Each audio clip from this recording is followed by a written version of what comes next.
All right, so we are going to continue using the matrices to solve a system of equations.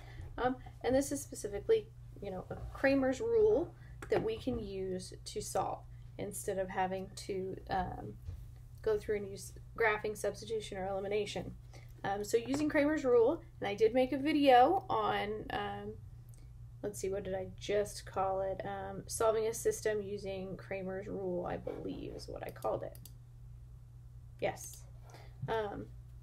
So if you haven't watched that video, you can always go back, kind of take a step back and watch that one just to kind of see the basics of how we build these. And I'm going to walk through it pretty slow on this one as well. So we have Crammer's rule to solve this following linear system of linear equations.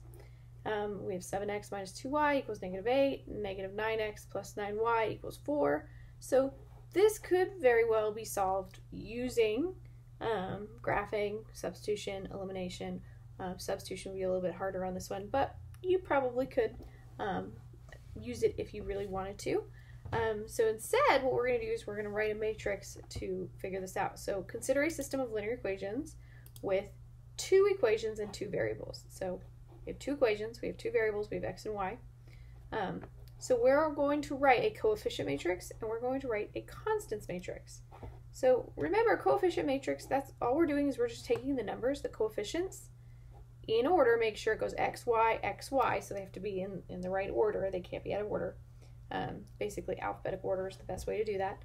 And we're just going to write the numbers without the variables. So I have 7 and -2 and -9 and 9. I just took them right out of here, 7 and -2, -9 and 9. So I've written my coefficients matrix. I'm going to cross multiply, so let me back up just a second, because I need to find what's called the determinant of the coefficient matrix, and you do that by cross multiplying, and this is going to be used, we divide our variable determinant, either x or y, by this number that we're going to get from the main determinant here. So we get 7 times 9, and then we get -9 times -2, and we subtract those two amounts. So 7 times 9 we get 63, -9 times -2 we get positive 18, but remember I'm subtracting, so 63 minus 18 I get 45. So I don't have to refine this determinant for this problem, it's 45. What I will have to find is either the x or the y coordinate determinant, depending on which it wants. Now it just says find the solution to the system, so that means I need to find both x and y. It's asking for both. So let's scroll down here a little bit. Oh, I'm going to write the constants matrix really quick, just so that we can see that. So remember, the constants are the two numbers that the equations are equal to. So I just went up here and I said -8 and 4, and there's my constants matrix. So that's going to come down. You can kind of see I did a little yellow arrow here. I brought this down because we're going to use this now. So in the coefficients matrix, the first column represents the x values, and the second column represents the y values. I need to fix that they.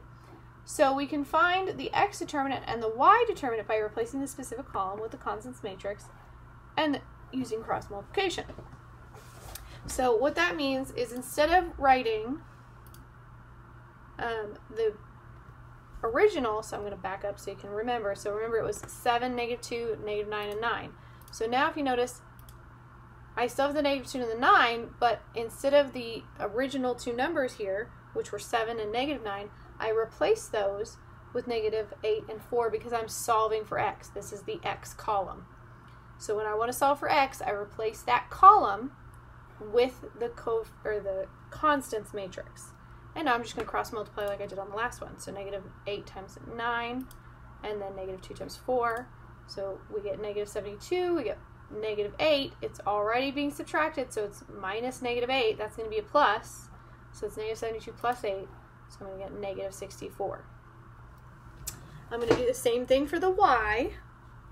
So now this is going to go back to 7 and -9, but I'm going to replace this column with the constants matrix because now it's the y column that I'm looking at. So now it's -8 and 4. I've just switched spots. So now I'm going to cross multiply 7 times 4, -9 times -8. So I get 28 minus 72 because this becomes a positive 72, but I have this minus here. So when I subtract, I get-44. All right, so now that I've done these three calculations, I've found these three determinants, kind of the overall determinant, the main one, and then I also have the x and the y. Now I'm going to kind of scroll down just a little bit more to the bottom of the page there. Crammer's rule says that we can find the value of x by dividing its determinant by the main determinant. I'll say main determinant when I'm reading this. And we can find the value of y by dividing its determinant by the main determinant as well. So I'll have to change some of that wording because that's a very confusing sentence. So remember, the first determinant we did was 45. And then I'm just going to go x determinant. Well, that was negative 64. And I can also insert the y determinant. That was negative 44. And in this case, I can't reduce. There is no reducing. Ooh, I'm going to back up. There's no reducing on this one. It's just going to stay negative 64 over 45 and negative 44 over 45. So when I said at the beginning that we could probably graph, substitute, or eliminate, substitution elimination would probably still work because we could end up with a fraction. But graphing it would be very difficult because we would have to figure out the decimal point at which they cross. So that would be a little bit more difficult to figure out using graphing. But this was the introduction to solving a system equation using Crammer's rule. I hope that helped, and I'll see you in the next video.